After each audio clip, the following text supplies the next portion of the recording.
सत्संग के इस 8वें भाग को प्रारंभ करते हैं। एक साधक ने महर्षि से पूछा कि महर्षि, मन का मूल कारण क्या है? कैसे सत मन के रूप में प्रकट होता है?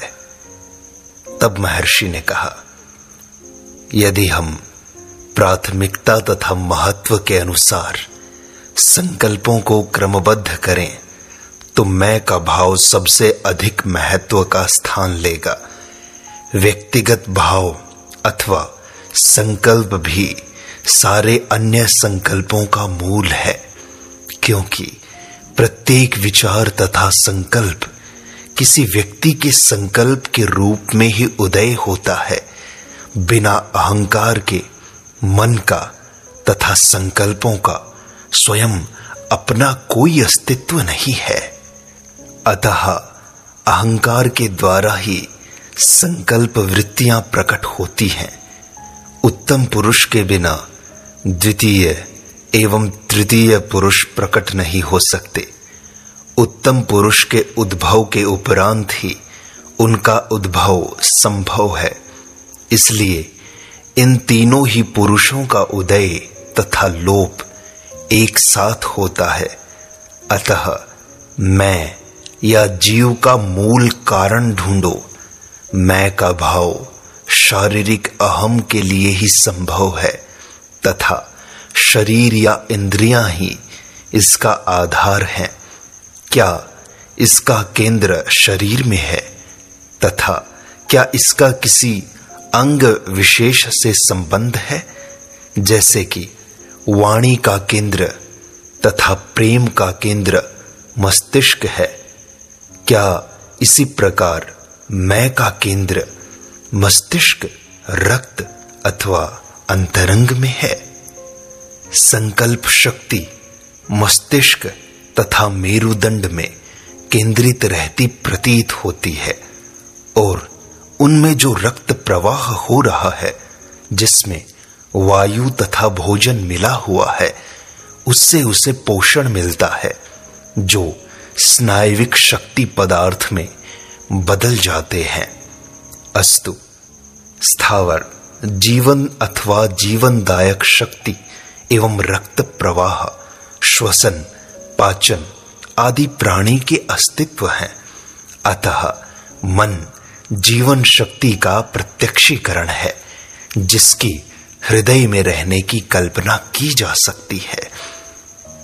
महर्षि, मन को लुप्त करना तथा उसके स्थान पर अंतर्दृष्टि के विकास की कला के लिए क्या वे दो भिन्न अवस्थाएं हैं जिनके बीच संभावित निष्क्रिय क्षेत्र होगा, जो न मन होगा न अंतर्दृष्टि?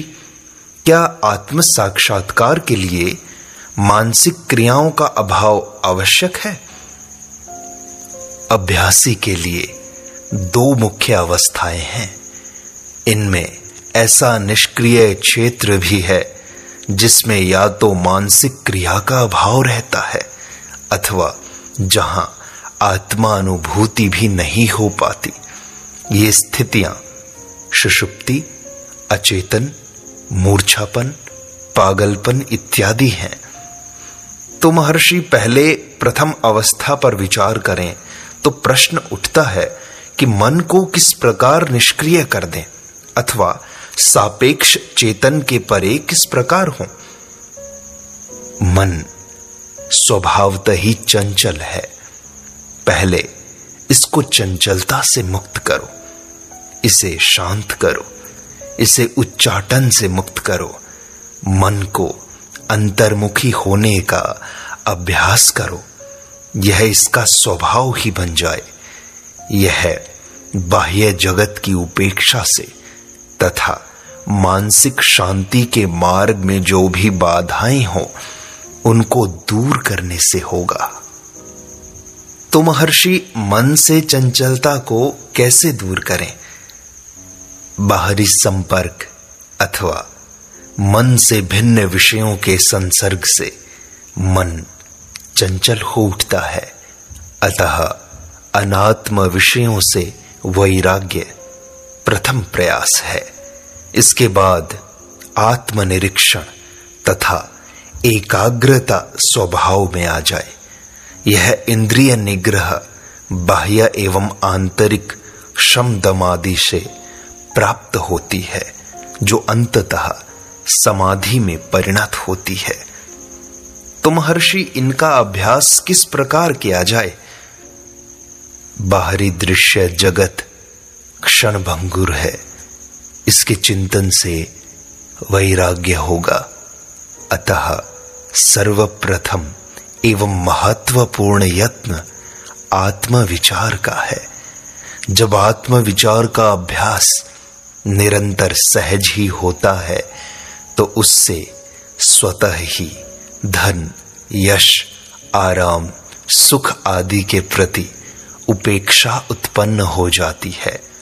इसके बाद मैं के भाव की शोध स्पष्ट होने लगती है। मैं का स्रोत हृदय है, जो साधक का अंतिम लक्ष्य है।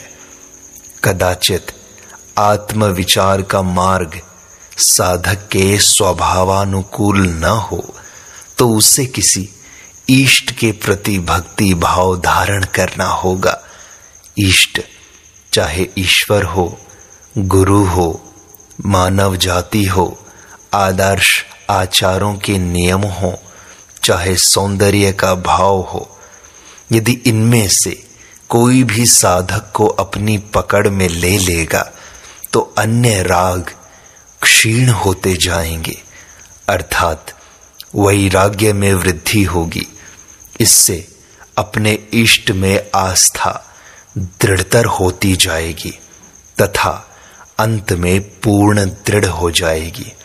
इस प्रकार एकाग्रता स्वतः ही एवं अज्ञात रूप से उदय होगी।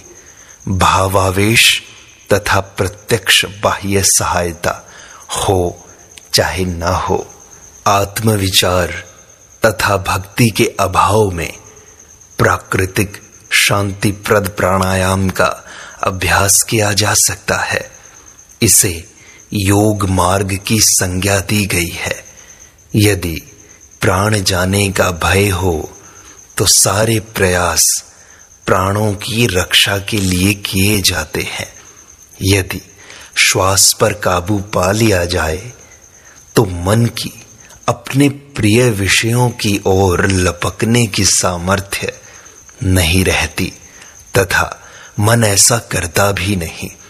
इस प्रकार श्वास निरोध की अवधि में मन को विश्रांति प्राप्त होती है। श्वास तथा इसके नियमन पर पूरा ध्यान लगा रहने से रुचि अन्य ओर नहीं जाती। वासना के उद्वेग के साथ अनियमित श्वास प्रश्वास तथा शांति व विश्राम के साथ शांत तथा नियमित श्वास प्रश्वास का योग है ही। वास्तव में उल्लास का वेग उतना ही कष्टदायक होता है जितना दुख का, तथा दोनों अवसरों पर श्वास उद्विग्न हो जाता है। वास्तविक शांति का ही नाम आनंद है। इंद्रिय सुख आनंद नहीं है।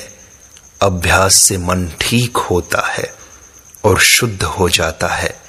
जिस प्रकार उस तरह सान पर घिसने से पैना हो जाता है, तब मन आंतरिक तथा बाह्य समस्याओं को अधिक सरलता से हल कर पाता है। यदि प्रकृतिवश साधक इन दोनों मार्गों को अनुकूल न पाए और परिस्थितिवश अधिक आयु के कारण प्राणायाम न कर सके तो उसे कर्म मार्ग जैसे शुभ कर्मों का आचरण, समाज सेवा इत्यादि का साधन अपनाना चाहिए। इससे उसकी शुद्ध वृत्तियां अधिक प्रकट होने लगती हैं तथा उसे निस्वार्थ आनंद की अनुभूति होती है। उसका संकुचित अहम क्षीण होने लगता है तथा उसकी शुभ वृत्तियां विकास को प्राप्त होती है।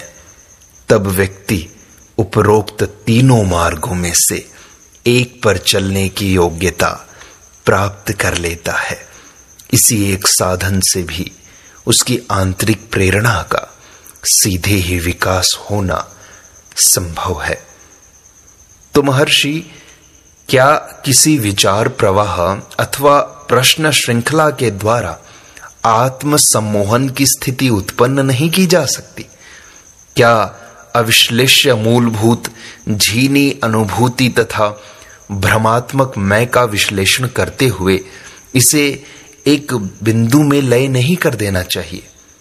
हां, वास्तव में यह एक प्रकार से शून्य में अथवा देदीप्यमान कांच में अथवा प्रकाश में टकटकी लगाकर देखने के समान है।